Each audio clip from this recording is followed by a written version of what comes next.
14 মাসের বেশি সময় পেরিয়ে গেলেও জিম্মিদের ঘরে ফেরাতে না পারায় প্রধানমন্ত্রী বেনিয়ামিন নেতানিয়াহুর ওপর ইসরায়েলিদের ক্ষোভ পৌঁছেছে তুঙ্গে। ইসরায়েল জুড়ে অব্যাহত নেতানিয়াহু বিরোধী বিক্ষোভ, প্রতিবাদ সমাবেশ। পুলিশি ধরপাকড়ের পরও থামানো যাচ্ছে না কর্মসূচি।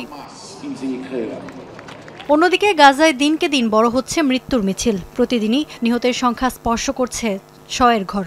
যুদ্ধবিরতি তো সম্ভব হয়নি, বরং আগের চেয়ে কয়েক গুণ আগ্রাসী ইসরায়েল। লেবাননেও নামকা ওয়াস্তে সই হয়েছে অস্ত্রবিরতি চুক্তি। হিজবুল্লাহ থামলেও হামলা বন্ধ করেনি ইহুদি বাহিনী। একাধিকবার দক্ষিণ লেবাননে চালিয়েছে হামলা। আর মাত্র 13 দিন পরই ওভাল অফিস ছাড়বেন জো বাইডেন। যুদ্ধবিরতি বাস্তবায়ন করতে না পারলেও ইসরায়েলকে আরও $800 কোটি সামরিক সহায়তা পাঠানোর বন্দোবস্ত করে দিয়ে যাচ্ছেন। স্বভাবতই প্রশ্ন উঠছে, বিশ্বের সবচেয়ে ক্ষমতাধর ব্যক্তি হয়েও বাইডেন ইসরায়েলের লাগাম টানতে পারলেন না, নাকি টানলেন না?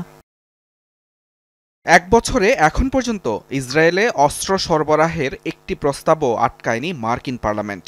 গাজায় অমানবিক হত্যাযজ্ঞ অব্যাহত রাখতে ইসরায়েলে আবারও অস্ত্র দিচ্ছে বাইডেন। তবে এটাও সত্য, বাইডেন না দিলে ট্রাম্প দিতেন। তবে মনোযোগ দেবার বিষয়টি হলো, শুধু আন্তর্জাতিক মহল বা মানবাধিকার সংস্থাগুলোর বিরোধিতা নয়, বিপুল পরিমাণ মার্কিন নাগরিকদের বিরোধিতাও উপেক্ষা করে এই সিদ্ধান্ত নিলেন বিদায়ী প্রেসিডেন্ট। অথচ মার্কিন প্রেসিডেন্ট নির্বাচনের আগে গাজায় যুদ্ধবিরতি আর হামাসের কাছে ইসরায়েলি জিম্মিদের ঘরে ফেরানোকেই সবচেয়ে গুরুত্ব দেওয়া হচ্ছে বলে জানিয়েছিল ডেমোক্র্যাটরা। নির্বাচনের আগেই চুক্তিতে পৌঁছানো হবে, গণমাধ্যমে একাধিকবার এই কথা বলেছেন খোদ president Biden. Ifat Khandakar, Jamuna news.